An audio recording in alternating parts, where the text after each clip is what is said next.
I figured since everybody loves Pixar movies and I haven't cried or had any emotions these days, why not torture myself and watch a movie that's basically a love letter to Italy and making me wish I was living in a small town eating pasta all day without any worries. Yeah, if it wasn't clear already, I'm gonna introduce you to the new Disney Pixar movie Luca. Or how I like to call it, The Little Mermaid but with a young boy instead of a girl. That is catchy, but still accurate nonetheless. So let's get this party started, shall we?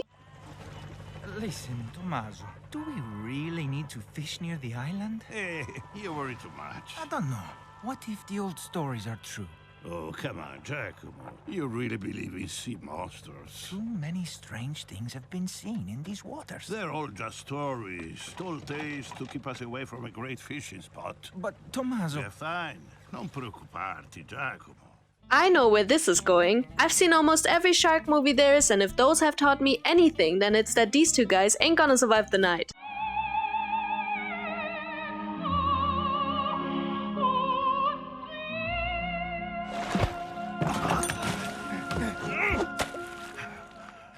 Alright, this is a children's movie. Okay, so they might have survived, but they still encountered a sea monster, so I wasn't that far off. Meet Ariel, or how some call him, Luca. He's a young sea monster with probably the most exciting job in the ocean, herding fish and making sure they don't eat each other. However, as exciting as his job is, he gets distracted when he finds a clock near his herding place.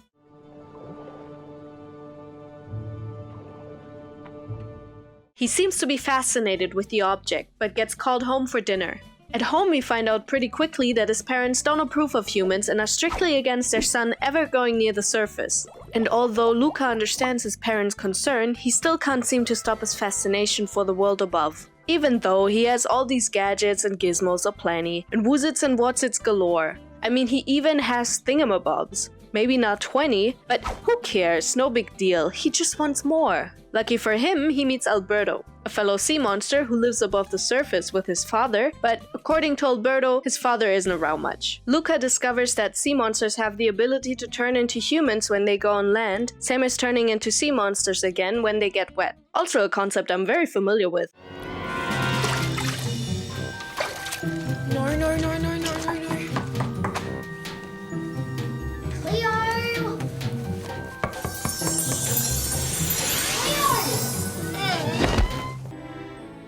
I mean, I can't be the only one seeing the similarities here, right? Anyways, after Alberto teaches Luca how to walk, Ariel could have really used him back then, they go to Alberto's hideout, where the boys connect while building a Vespa together. And as you've probably guessed, they are able to recreate it perfectly. It's even better than the picture. Yeah, it is. The boys start to spend every day together, trying to perfect their Vespa or trying to die a gruesome death, I'm not completely sure. However, due to Luca spending all this time neglecting his actual responsibilities, he gets discovered by his parents, who in order to keep him safe, plan to send Luca into the deep sea with his uncle Ugo. There's no sunlight, but there's nothing to see anyway, or do. It's just you and your thoughts. And all the whale carcass you can eat. Little bits of it just float into your mouth. You can't stop it. You can't see it. So if the mouth open, the whale carcass go in. Yeah, it's good. I recommend it. So Luca does what apparently every young fish person does, and runs away from home, hopeful that on land they understand, and they don't reprimand their daughters. I mean sons. Luca and Alberto decide to go into the small town Porto Rosso to find a real Vespa and travel the world together. As they arrive in the city, it takes maybe 1 minute, and they've already insulted 2 ladies, saw a real Vespa, discovered that the town has a real obsession with sea monsters and hunting them, and made the town's bully, Ercole, to their enemy. I call that a real accomplishment. Luckily, both guys get saved by Julia, an enthusiastic and driven girl who, after a little convincing, approves of Luca and Alberto joining her in pursuit of the Porto Rosso Cup, so they would be able to afford a real Vespa. Now, the Porto Rosso Cup is a traditional triathlon for kids annually held at the little town. The triathlon is composed of 3 challenges. First swimming, second pasta eating, and last but not least, biking. Now, as you can probably guess, Luca and Alberto ain't gonna be able to take on the swimming challenge, even though they'd be killer at it, but I guess it's dangerous to expose yourself to a sea monster-hitting town. Whatever. So Luca and Alberto respectively take on the biking and pasta eating races, while Julia takes on the swimming race. Furthermore, because Julia hasn't learned to not trust strangers yet, she invites them over for dinner and even offers them her little treehouse for shelter. Honestly, this is probably more unrealistic than the sea monster thing. I mean, I've never met a person as nice as that little girl. Then again, Germans aren't really known for being nice or funny. Uh-oh. But luckily, I don't have to be funny, cause after all, that's what cats are for.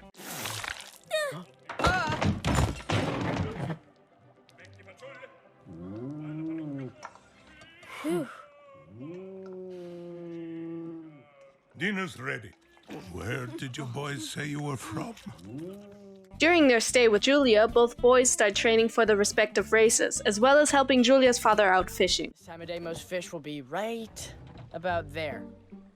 Now, aren't those technically your friends you're exposing right now? Is this actual fish betrayal? When they pull out the fish, are they looking at them like, how could you? Anyways, while the boys help murder fish, Luca's parents actually decided to go on land as well to find their son and bring him home. However, they quickly realized that now that he doesn't have scales anymore, it won't be easy to spot him among all the kids everywhere in town. So they come up with the great plan to just splash water on all the kids to see if they have scales afterward. You know, and while his parents start their reign of tyranny, Luca is taught by Julia about the universe, stars, and the world in general. But Luca seems to be particularly fascinated with the universe and space to the point where Julia, the nice person that she is, gives Luca her astronomy book. However, this also causes Alberto to grow jealous of the developing friendship between Julia and Luca. Especially when Luca brings up the idea to change their previous plans of traveling the world to going to school with Julia. I mean, I get the whole learning part, but what sane kid would choose to go to school? This children's movie is just so unrealistic. At some point, Alberto's jealousy reaches its peak, and after the boys have a little biking accident, they have a fight which ultimately results in Alberto intentionally revealing his true form to Julia in order to cause a rift between Luca and her. However, his plan backfires, cause instead of Luca being exposed, that sneaky fish just pretends he didn't know Alberto's secret. And to make things even worse, Ercole just appears out of nowhere and manages to chase a heartbroken Alberto away. Back home at Julia's place, she confronts him about the previous events. She quickly splashes water on Luca, thereby confirming her suspicion that, like Alberto, Luca is a sea monster as well. She realizes that it's too dangerous for him to stay in town and asks him to leave. Which he does, but instead of, you know, going back home or something, he obviously visits Alberto immediately. As he apologizes to his friend, Alberto reveals that he has been abandoned by his father a long time ago. I started when my dad left. You were living here alone for that many days? I just stopped counting after a while. He said I was old enough to be on my own. Oh, no. He hasn't abandoned you. He just went to buy cigarettes. Don't worry, he'll be back soon.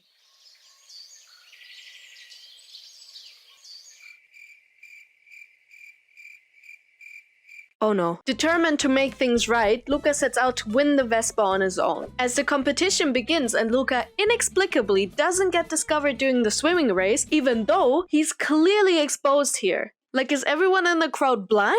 How did not one person see this? Anyways, after eating some pasta, he even manages to take the lead in the final race with the bike. However, luck isn't on Luca's side today, cause it actually starts to rain, which forces Luca to take shelter. But then, Alberto suddenly runs towards him with an umbrella, Ella, in his hands. However, before y'all get excited, I should quickly say that on his way he actually gets pushed over by Ercole, which results in everyone seeing him as the sea monster he is. Against Alberto's wishes, Luca hurries over to him, thereby exposing himself as well. Together they try to get quickly to the ocean, away from the prying eyes around them. As they make their way downhill, they get chased by Ercole, who tries to kill them to get the reward set out for them. I don't know when this happened, but this movie got really dark all of a sudden. Must be the rain. In order for the boys to safely escape, Julia crashes her bike into Ercole to stop him, injuring herself in the process. This causes Luca and Alberto to stop dead in their tracks and try to help Julia. They end up being quickly surrounded by the townspeople, but don't worry, this is where the children's movie really stretches the fantasy element. Because Julia's father realizes that the two sea monsters helping out his daughter are Luca and Alberto, who he'd come to like over the course of the summer. He immediately abandons his hate for sea creatures, which also results in the whole town coming to terms with having sea monsters live among them. Yeah, I think out of all the things in this movie, this is probably the most far-fetched. But whatever. It turns out that in the end, Luca and Alberto even won the Porto Rosso Cup. since their bike technically crossed the finish line. So at the end, they actually managed to buy their Vespa. However, as the summer comes to an end and Julia has to go back to school, we and Luca find out that Alberto sold the Vespa to be able to buy Luca a train ticket so he could attend school with Julia. While Alberto will stay in Porto Rosso and continue to help out Massimo with his fishing business. As they say goodbye, it starts to rain. Again. I mean, is it raining season now, or why does this keep happening? Regardless, that's where the movie ends. Well, not fully. Some people think I'm mad to live in the deep. I think that they are the ones who are mad. Not me, the one who is mad, it's them. It's a nice life, simple life. It's away from the hustle and bustle, all the stuff that you don't want. Whale carcass.